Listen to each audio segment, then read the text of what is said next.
Nearly 600 years ago, England was torn apart by a series of bloody battles for the throne.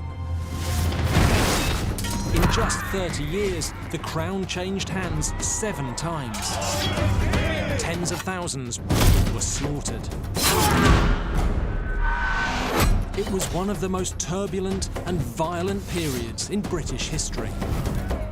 It's known as the Wars of the Roses.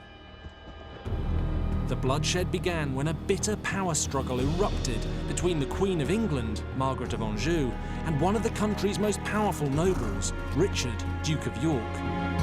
Both were fighting for control of England's weakest king, Henry VI.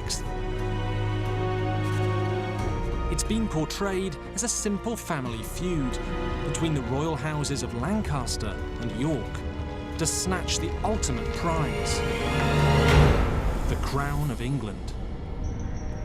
But it wasn't like that. I want to show you a very different version of history, one in which the Wars of the Roses are started not by hatred, but from a noble desire to do the right thing, in which the real villain isn't scheming Yorkists or belligerent Lancastrians, but a man so feeble-minded and vacuous, he allows a wound to open in his country that takes half a century to heal. He is Henry VI, the Mad King.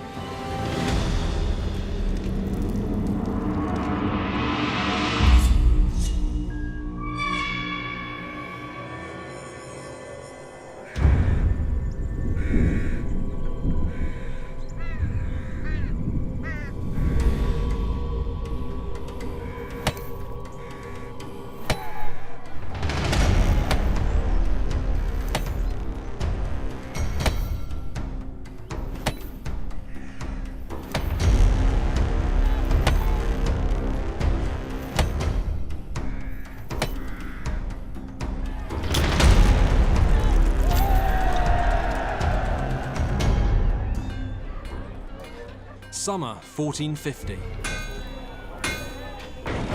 With Suffolk gone, there's no one to keep a lid on trouble for Henry VI.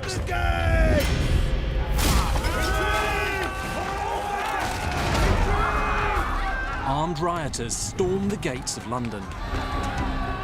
They rampage through the city in an orgy of violence. What England needs right now is a strong king to take control and end the bloodshed. Unfortunately for England, that man is not Henry VI. His dad, Henry V, is famous for beating the French at Agincourt, but this Henry's never even seen a battlefield. He's shallow, pious and foolish, totally out of his depth. He should crush the rebels. Instead, he tries to placate them. He hands them the corrupt and hated treasurer, Lord Say. It only makes things worse. The rebels set up a kangaroo court here at the Guildhall, the commercial heart of the city. They try and they execute Lord Say and his son-in-law. Now, throw in the Duke of Suffolk, and that's 3 of the country's leading nobles murdered by an angry mob. England is dissolving into anarchy. In the mounting chaos, Henry abandons London for the safety of Kenilworth Castle in the Midlands, leaving London's mayor to deal with the rebels. The revolt comes to a bloody climax on London Bridge. The Lord Mayor and his troops push the rebels back across the river and lock the city gates, but the fighting goes on all night. In the morning of July the 9th, this narrow river crossing is packed with bodies, and hundreds more have floated away in the Thames below. At enormous cost, the Lord Mayor has put the rebels down. For now, it's no thanks to the king. Henry may have run for it, But rather astonishingly, there is one royal who has stayed behind. His French wife, Margaret of Anjou. In the king's absence, Margaret acts quickly to damp down the chaos.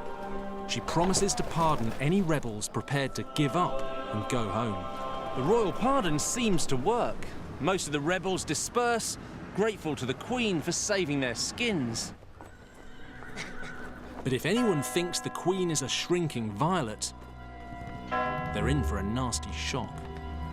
By the time Henry returns to London, any rebels that haven't had the good sense to accept the Queen's pardon have been gathered together for the King's attention.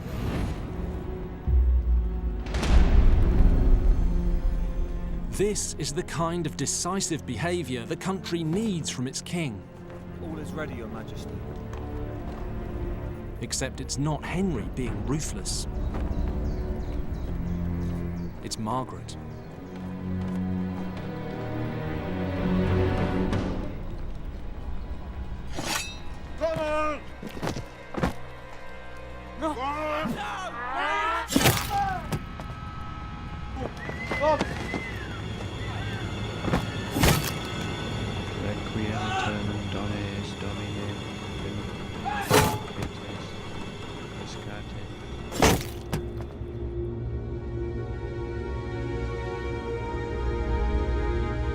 A woman taking charge comes perfectly naturally to 20-year-old Margaret. Her mother ran the French Duchy of Anjou, while her dad was rotting in an enemy jail. Now it's her turn to step up.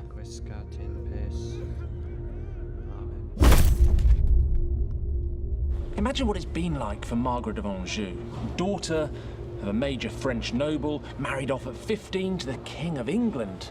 Sounds great. Or it does, until you arrive in your adopted country and find out your new husband's basically an imbecile.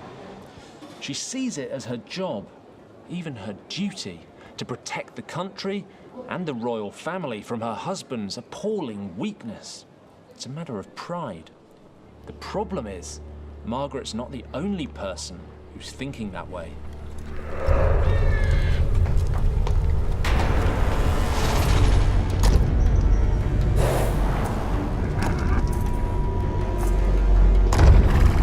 Richard, Duke of York, the King's cousin, and, as Henry and Margaret are childless, heir to the throne.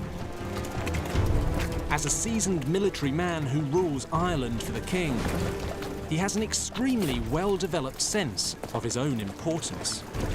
He's decided it's his job to come home, support the King, and save the country from further anarchy.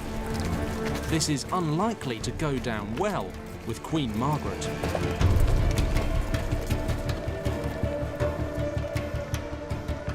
As far as York's concerned, he's absolutely the right man for the job. What he's not is subtle. On the 27th of September 1450, he marches into London with 5,000 men beneath his banner.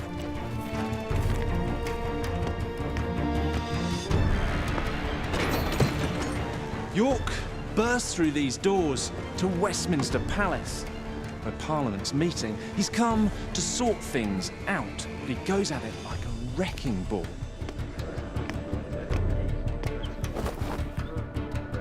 Beloved cousin, welcome, Your Grace. He demands that the King dismisses all his old advisors and that Parliament appoints him, York, in charge of the country.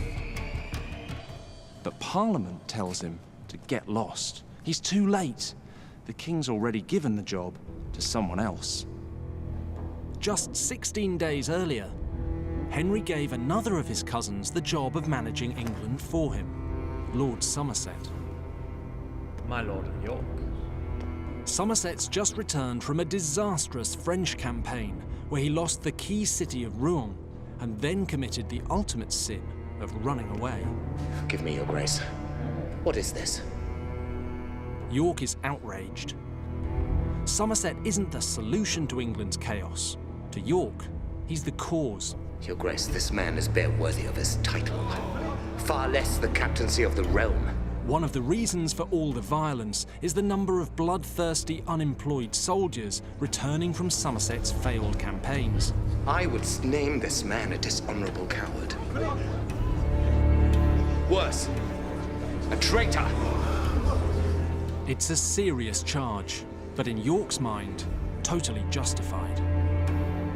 This sets him on a collision course with Margaret because Somerset is the Queen's closest and most essential ally. As a woman, Margaret can't operate directly in government. She needs a senior noble whose position she can exploit. Somerset's record in France doesn't exactly suggest him as a leader of men, but he is the perfect proxy for Margaret. So whether York knows it or not, by attacking Somerset, he's attacking the Queen. Your Grace, may I take my leave?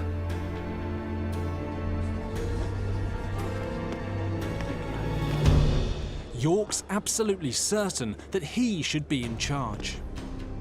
Margaret's absolutely certain she should be in charge. Even though both want the best for the country, their good intentions threaten to tear it apart. After Parliament's rejection, York storms out of London and begins to gather troops near Dartford, just downriver from the capital. If he didn't look threatening before, he certainly does now.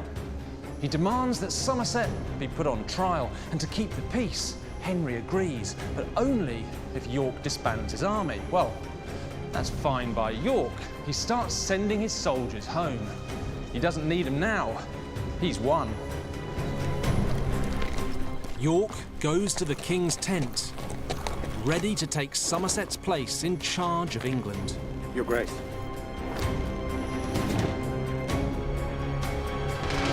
Instead, he finds Somerset still at the king's side. It's a trap.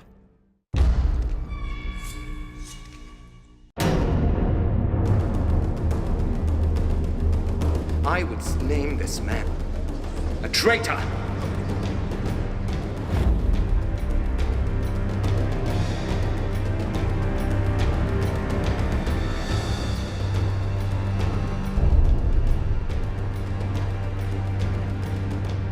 Somerset keeps the top job at the king's side. It doesn't go so well for York.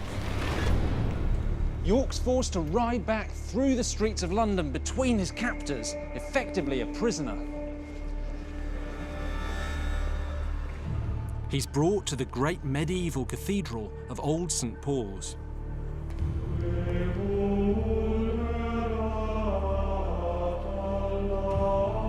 He's forced to kneel before the king, to swear a very public oath of allegiance, and to acknowledge that any more treasonous behaviour will see him banged up for good. It's appallingly humiliating for the high-born Duke of York. And worst of all, he probably realises that it's all his own fault. With York back in his box and her man Somerset in position, Queen Margaret's got it all under control.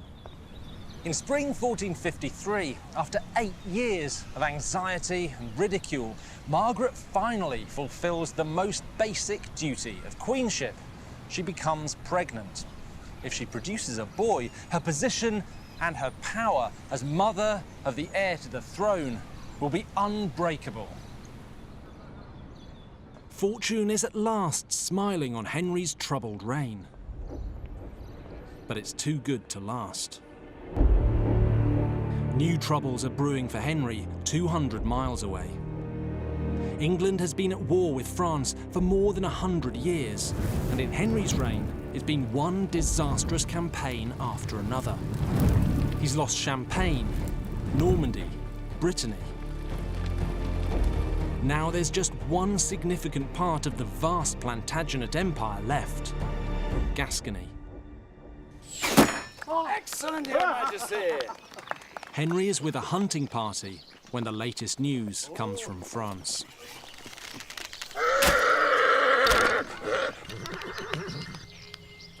It's not good.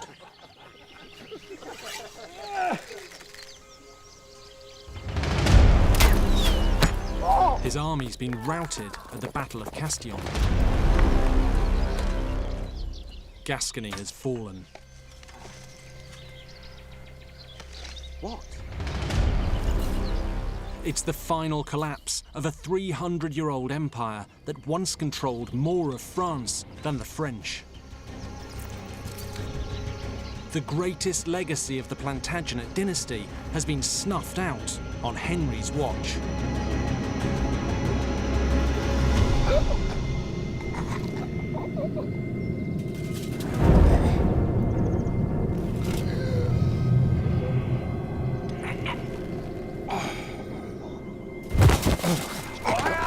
Henry collapses into a catatonic stupor. Let him breathe, let him breathe.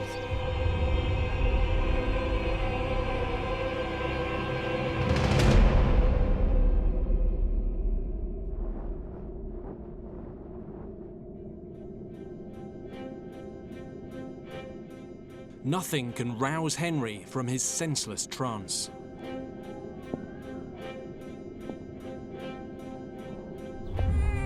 Not even the birth of his son, Prince Edward, 2 months later. Queen Margaret tries to keep a lid on the state of the king, hoping desperately that he will wake up. Margaret and Somerset can't enforce any decisions without a conscious monarch's seal of approval. A power vacuum is developing at the heart of government. The Queen needs to fill it, and fast. Margaret's first move takes place in October 1453, here at Westminster Abbey, when she appoints Somerset as godfather to the new prince. Now, with the king conspicuous by his absence, this is a powerful statement. If there are any doubts that Somerset is the Queen's man, well, there isn't any more. But this is more than just a show of solidarity with her ally. This is a power play by Margaret. She's planning to govern England using the authority of the baby prince. For that, Margaret needs the backing of the nobles. So she gets Somerset to call a great council to acknowledge the baby prince as heir to the throne and sideline the Duke of York, the previous heir, at the same time. Unsurprisingly, York's not invited, but Margaret's plan backfires spectacularly. York's allies in the council insist that he attends. My lords, I greet you well. And when he arrives, he refuses to debate the status of the new prince. Instead, he has one of his closest supporters denounce Somerset as a traitor again. This time, there's no pliable king for Somerset to hide behind. And York knows it.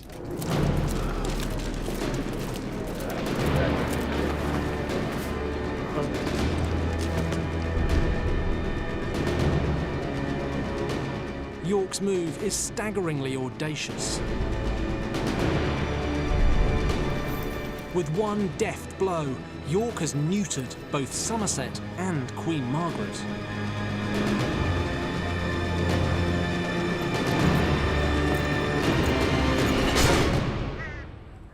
Somerset is banged up in the Tower of London. Queen Margaret is suddenly isolated from power. Desperate to claw back control, she does something completely outrageous. There's evidence of it here at the British Library, in a rare 500-year-old document. The Queen publishes a bill of 5 articles, and they're recorded in this contemporary document. The first is that she desireth to have the whole rule of this land. She wants to appoint the Chancellor and the Treasurer and all the officers of state. She wants to decide who gets to be a bishop. And she wants to have sufficient livelihood assigned her for the king and the prince and herself. And that's a sensational list of demands. It amounts to all the powers of a king. You have to admire her. She doesn't do things by halves. To Margaret, this makes perfect sense. She sees nothing particularly strange in a woman taking power. After all, she's seen her mother do it for years.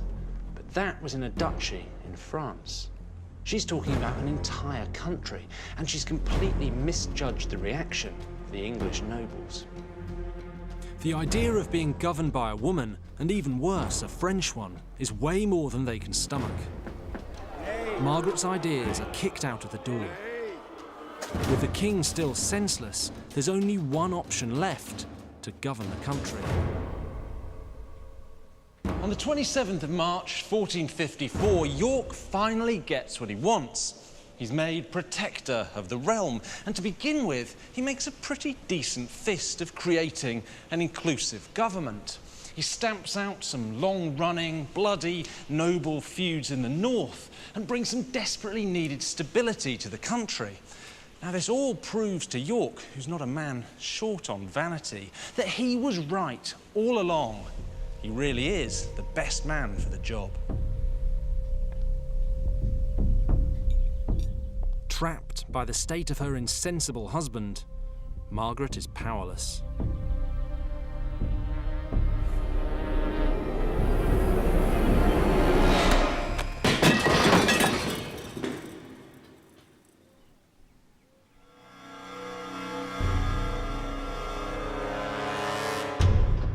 Aided by his close allies like the Earl of Warwick, York is the man of the hour.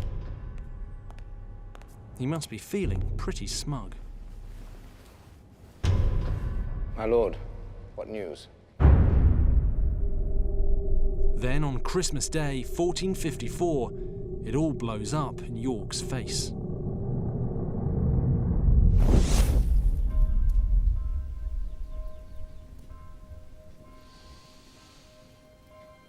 Henry wakes up.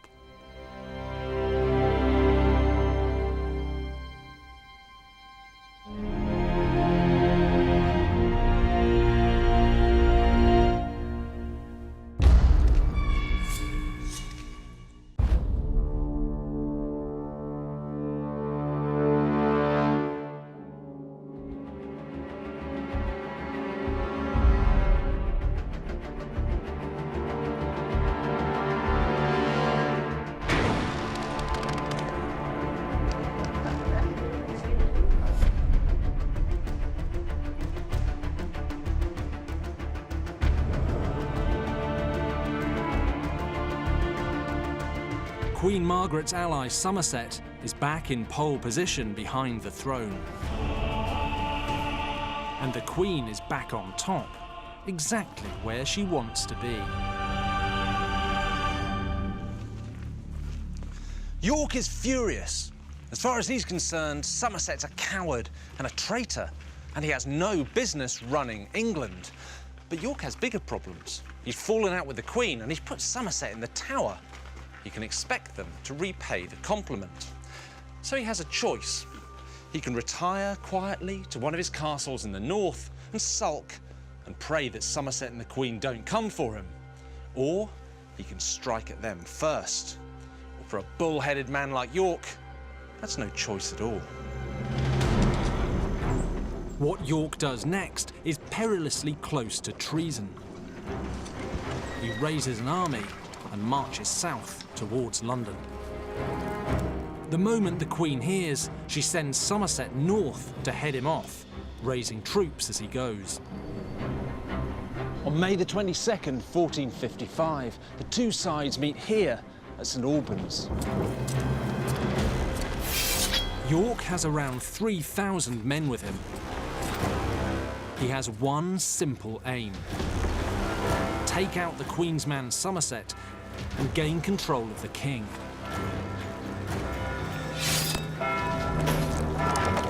Somerset is holed up in the town. He's managed to throw together an army of just 2,000. But he has the king with him. It's certainly not because Henry can contribute anything to the battle. But whoever possesses the king can claim to be fighting for the good of the realm. They exchange messages with York, clearly trying to talk their way out of trouble. But trust between the two sides is virtually non-existent. The only thing that's going to stop York is if the king hands Somerset over. Well, that's never going to happen.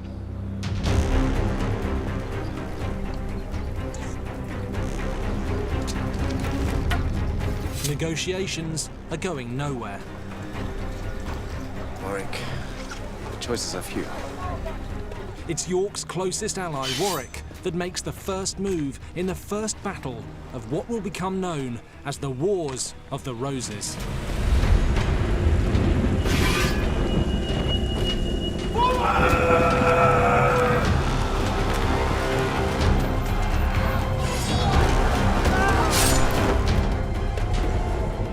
York and Warwick's men make light work of the barricades.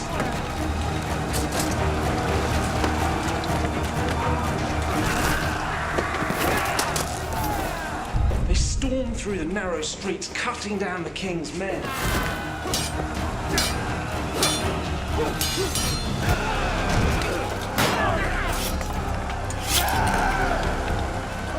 The defenders are taken totally by surprise.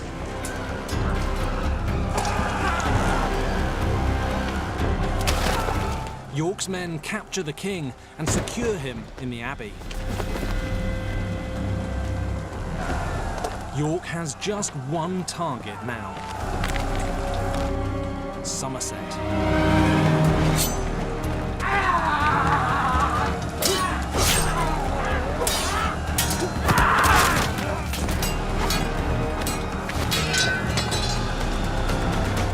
Under the medieval rules of war, a high-born noble like Somerset expects to be taken prisoner. Somerset, sir. Where do we take him? That doesn't work for York.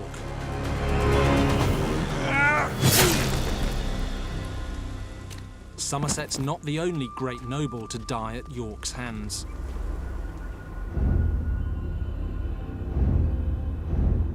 Lords Clifford and Northumberland are also slaughtered. York is victorious. Somerset's dead. He has Henry in his possession, secured here at St Albans Abbey. But he's crossed a very big red line. He's attacked the king's army. He's killed 3 of the country's senior nobles. And along the way, he started a blood feud with their relatives that'll last for 30 years.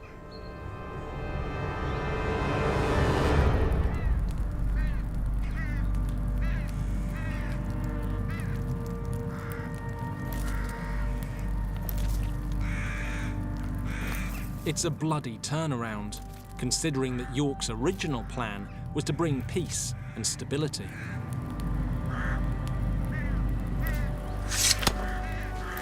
He's done exactly the opposite.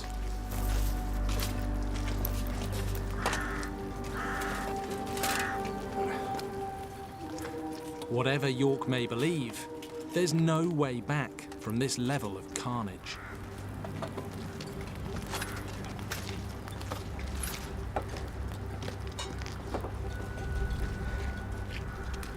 Your Grace, the King.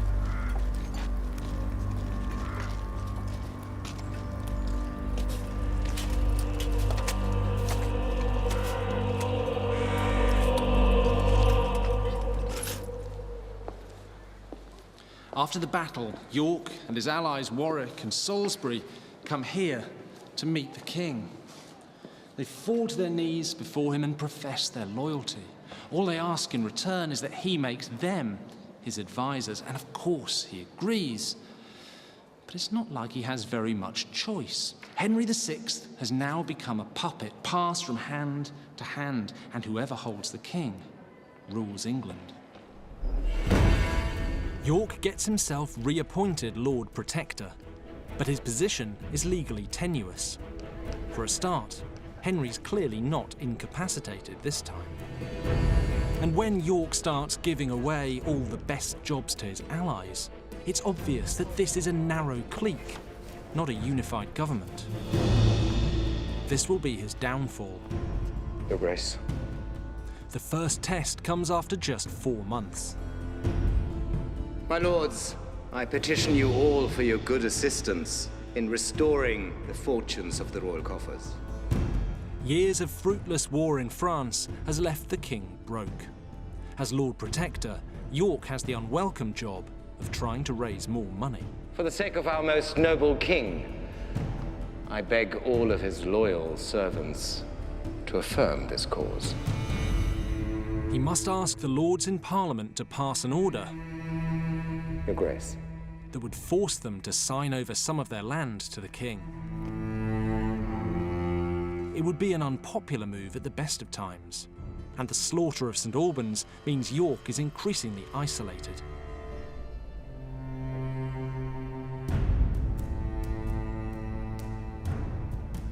Aye.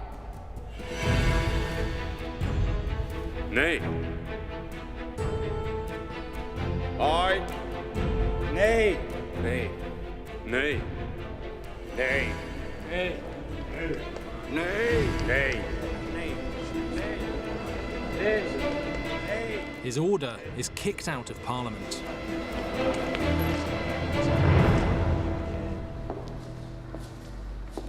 This is incredibly frustrating for York. He's the protector. He should be running things. But without the support of Parliament, he's effectively powerless. Forced into a humiliating climb down, York resigns the protectorate and heads north. Everything he did here at St Albans, all the blood that was shed, it was all for nothing.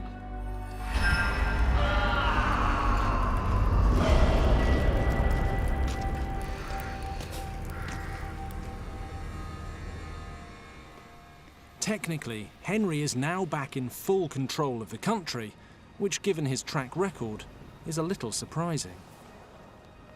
Here at the Bodleian Library in Oxford, there's a book that makes it crystal clear what's really going on. This is the Brute Chronicle, one of the earliest printed books in British history, published just a few years after Henry VI's reign. It's almost an eyewitness account of the time. This is a passage describing events in 1456, barely 6 months after York left London, and it gives us a very clear idea about what people in England thought about their king. So it says here, the governance of the realm stood most by the Queen and her council. And then a bit further down, it is to be noted that every lord in England at this time durst not disobey the Queen, for she ruled peaceably all that was done about the king. And that leaves us in no doubt. It's Margaret wearing the trousers in the marriage, but more importantly, running the country. And actually, she does a pretty good job, which shouldn't be surprising because both York and Margaret share the same aim, stabilising England. But their mutual hatred has gone too far. Controlling England is no longer enough for the Queen. She wants York out of the way, permanently. And she's more than happy to do the job herself. Acting in the name of her husband and son, she recruits an army to take York down.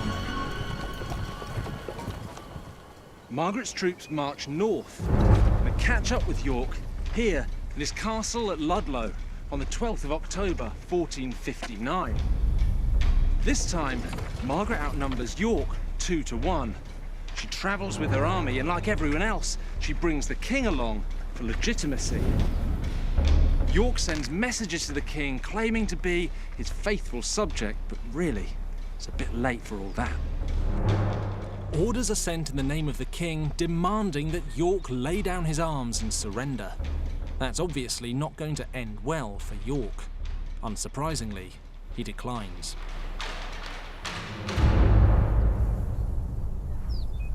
From up here on the battlements, York's men can clearly see the royal standard fluttering in that field over there. And that tells them the king himself is with his army. Taking on the king directly and risking treason is a step too far for some of them. In the middle of the night, a chunk of York's troops defect. On the evening of October the 12th, realising he's now hopelessly outgunned, York decides that discretion is the better part of valour. He runs for it. But it's not enough for Margaret to have her enemies on the run. She wants to destroy them totally. So in November 1459, she persuades Parliament to pass Acts of Attainder against York and his allies. These acts strip them of lands and of titles, and their families are expelled from the nobility forever, so it's legal death. But it's still one step short of total victory, because while York himself remains alive, he's still a very dangerous man. Margaret should have killed him.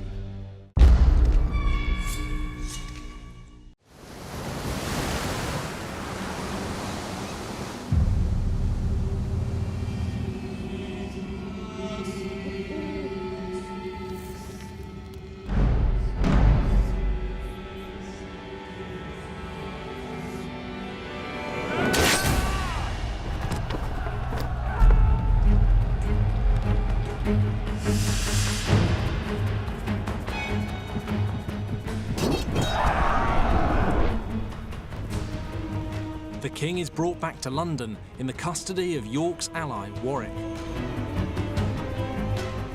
With Queen Margaret now in hiding, it's safe for York to return to England. But he knows it's only a matter of time before Margaret returns to take control of her husband and the kingdom. York's tried politics. He's tried force. Neither have worked. To stop the Queen, he needs to do something radical. York marches to London, not under his own arms of the House of York, but under the arms of England. Only one man is allowed to do that: the king. York has made his decision. He's going to take the crown.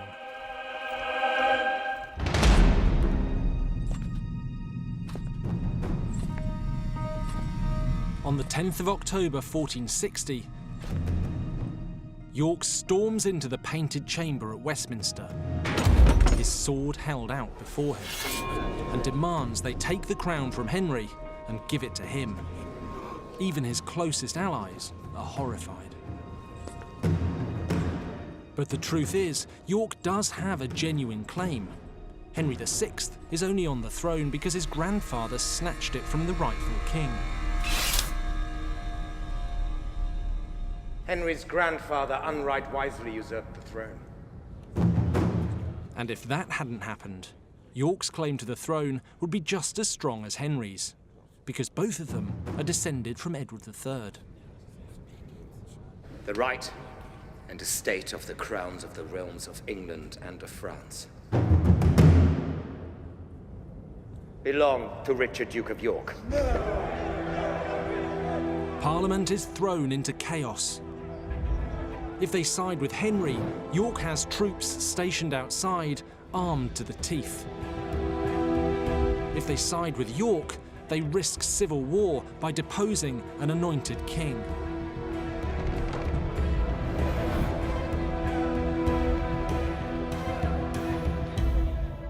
It takes 2 weeks for Parliament to make a decision.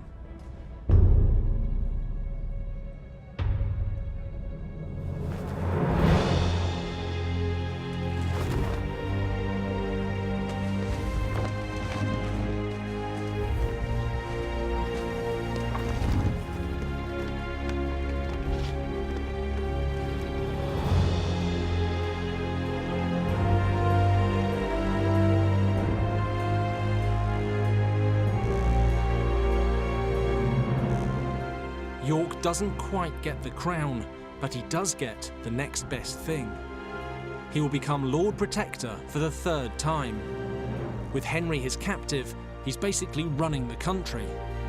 And when Henry dies, York or his children will take the throne.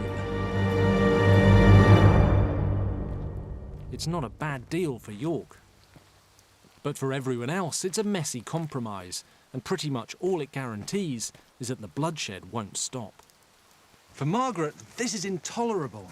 Her son, Prince Edward, is effectively disinherited. Since York's return, Margaret's been hiding out in Scotland, but now she writes to her allies in England, asking them for support. She must know that York's coming for her son and for her.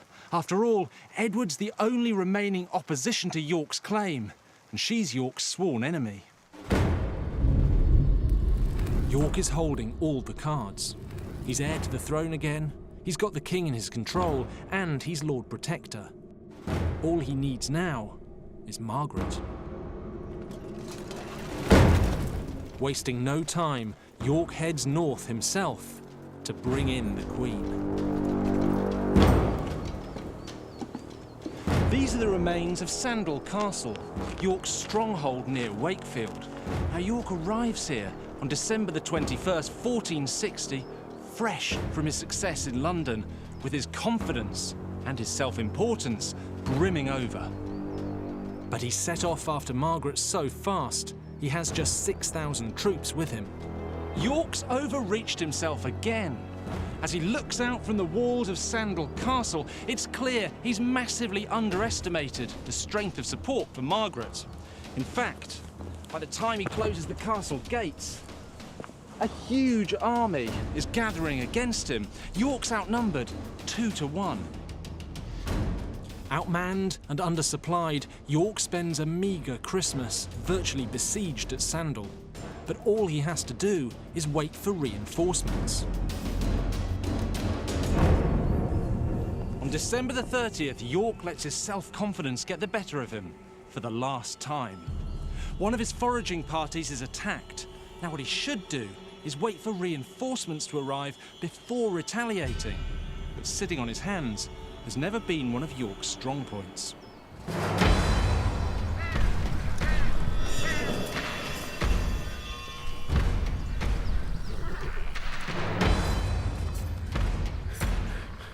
York sets off down Manygates Lane in pursuit of the attackers.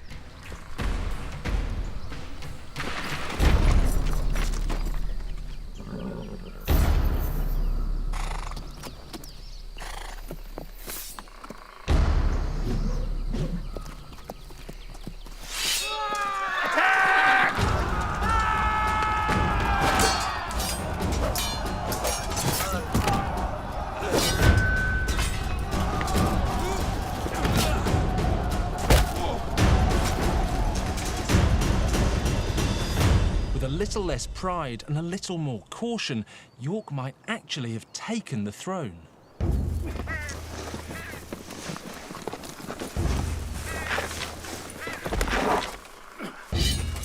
It takes less than an hour for Margaret's men to capture him.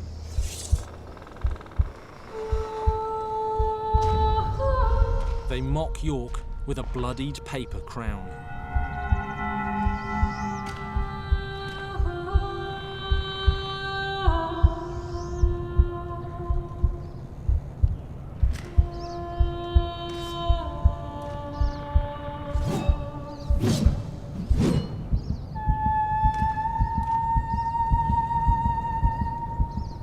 Then, they take the Queen's revenge.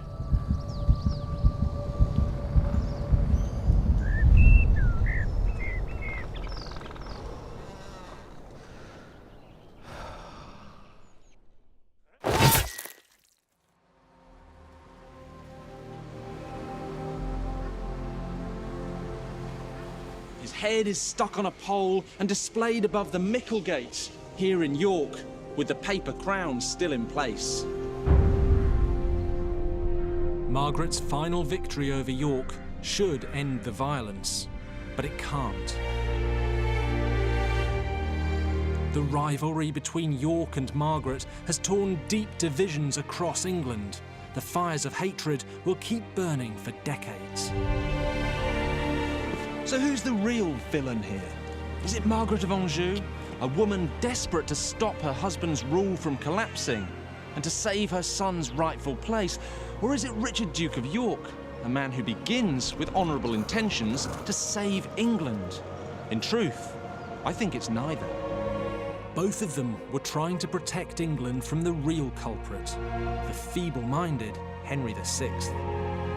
It's his weakness that forced the people around him to try and shore up the kingdom for him, making enemies of each other and kick-starting the decades of bloodshed that we now call the Wars of the Roses. Next time, York's son Edward takes the crown with his father's great ally Warwick at his side. But the Kingmaker goes rogue, plunging the country into yet more bloodshed.